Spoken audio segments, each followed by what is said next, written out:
All right, super sports agent Bill Duffy in moments. This has been on the table for a couple of months, if you believe the reports. Brett Favre back in the league with the Vikings. This one happened quickly today. Here we go. Now, Favre apparently boarded a plane in Mississippi, flew to Minnesota, signed the deal, $12 billion, and the three-time MVP was at practice here this afternoon. So the 39-year-old, in fact, he's going to play Friday against Kansas City. So they're all excited about Brett Favre, who retired, then retired again, and they says, well, now it's now or never. Once people start chasing you, once you step into the huddle, I don't look at the helmets. I look at the faces. And I think the guys will know that I'm in it for the right reasons. And that's because I still love to play. I have no idea how I feel a year from now, 5 years from now, 10 years from now. But I didn't want to say, what if?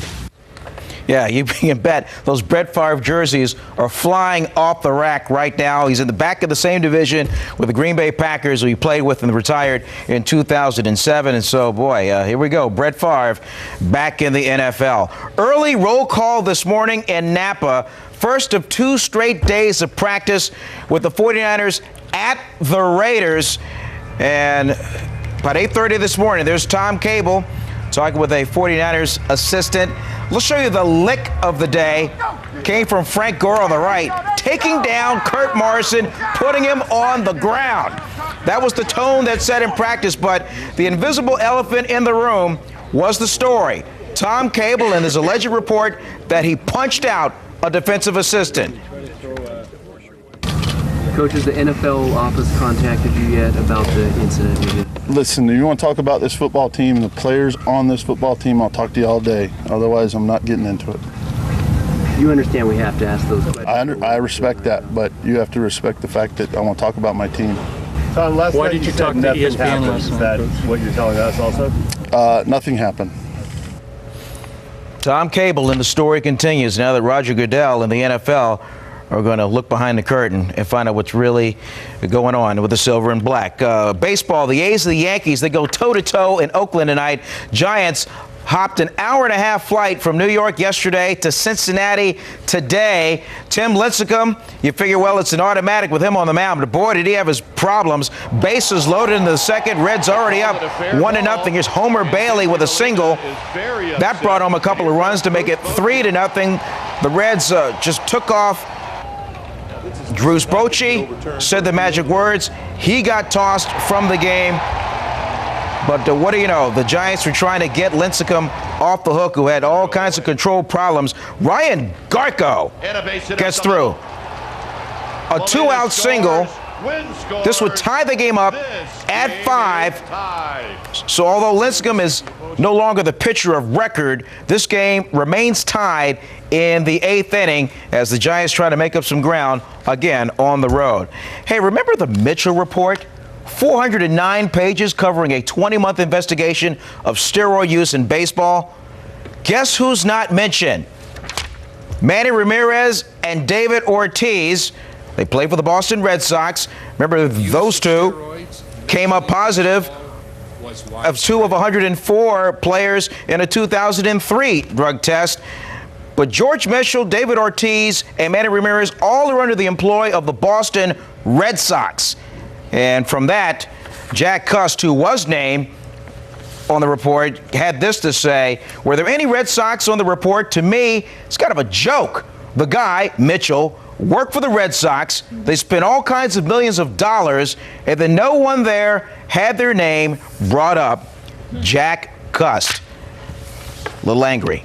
All right, now 20 years ago, I might have had this man on to help me announce that I was jumping to the NBA. Oh, but that was then.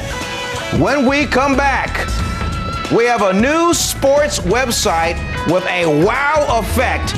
And not just a sports agent, super sports agent Bill Duffy is on hand to tell us all about it. And Bill, I must ask you, my jump shot is gone. I can no longer dunk. Do you think you could help me out with a shoe contract? You have no chance. Why did I know I was going to get an answer like that? All right, Bill Duffy in just a jiffy. All right, Yao Ming, Steve Nash, Baron Davis. I could just go on with the client list for our guest, Bill Duffy. And the head of the BDA Sports Management Group has a website going. It's called Make It Pro. And I'm going to let you describe this, Bill, but on the surface, just from like looking at it, it seems kind of like a Facebook for athletes. Am I right? Yeah, Vern, it's a very unique platform for athletes, for fans, for kids, for parents. There's never been anything like it from what we've researched. And Jeff Dudum, who's a restaurateur here in the Bay Area, is a great friend of mine. He came up with the idea and approached me. And his curiosity was, in Andres Biedrins, one of my clients from the Warriors, how was he discovered? And he asked if there was any type of network of information to learn about a player like that. And I said there wasn't. So I said, I have a networking system that's global, but he just was curious about how a player got recognition. I told him the Steve Nash story, who's another client, where Steve was in virtual obscurity in Victoria, British Columbia, until the coach at Santa Clara discovered him. So we want to create a platform for athletes to create awareness for themselves, and that's just one facet. We have experts in terms of nutrition, sports medicine, mental preparation, every aspect you can think of. We want youth to be involved, and we want something very holistic, that's safe so parents can be engaged. And we also want a global template. So if a soccer player in Brazil is involved, a basketball player in the US or a hockey player in Russia, we want to bring the whole world together in terms of confluence, but also with opportunities for everybody. Yeah, but if I'm a fan, and let's say I'm a fan of Biedrins, and he has a night where his numbers are 15 points, 13 rebounds, and I liked it, and I wanted to shoot him a little something, I could contact him. Yeah, he's not engaged yet. When he comes back for the Warriors training camp, we're going to sit down with him, but he's going to be involved. But at this point, Steve Nash is involved. We've got a bunch of other athletes, and it just continues to grow. I think the interest level is increasing. It's funny you should mention Steve. Did you see him on Entourage over the weekend? A little guest shot? Yeah, I did. Wow, that was great. Yeah, he's very talented. He did a stick with the Letterman show during the playoffs, and he's quite comical and very talented. I mean, he's a very talented individual, but his talent is resonating in media now as well. Well, back when he was at Santa Clara, I believe your alma mater, but when he had the flat top haircut and we would have him on Sports File, he actually ran from this little restaurant we had to deal with all the way up here just to be on the show. I remember that. I don't think he'd be running now. We'd have to send him a limo. Well, the limo, they were stuck in traffic, and I remember he got out of the car and ran up here. But he's just done tremendous, and he was very interested in this type of platform. Another component is the philanthropy capability. So Steve is doing stuff in Africa. He's doing stuff. He financed a prenatal ward in Paraguay, in the homeland of his wife. So there's a serious charitable component to Make It Pro that we want to raise millions of dollars for the various charities for the athletes as well. Let me go off subject with you a little bit. You're a sports agent, so I must ask you about this. It's topical. Steve Strasburg signed at the 11th hour on Monday night. He's represented by Scott Boras. Right. He tried to get upwards of $30 million for the young man. Came down, so he's going to have to deal with 15.1. But in deals like that, I mean, how much back and forth is there, and what's the method to a guy like Boris's madness? Well, I mean, he's a great agent because he does a great job for his clients. I just believe that it was going to get done. There was a deadline, so there was pressure. And I think ultimately my best guess, not knowing any inside, is that there was pressure on the agent to get this thing done because, $15 million is $15 million. And I think there was some sensitivity to the current economy and whatnot. But usually, neither side moves until the very end, and then there's pressure, and that's when things usually get done. That may be the case with the Niners' first-round draft pick as well. Yeah, Michael Crabtree. I was just going to ask you if you thought that was going to get done. The closer you get, there's pressure on both sides, and that's when there's a little more flexibility in consummating a deal.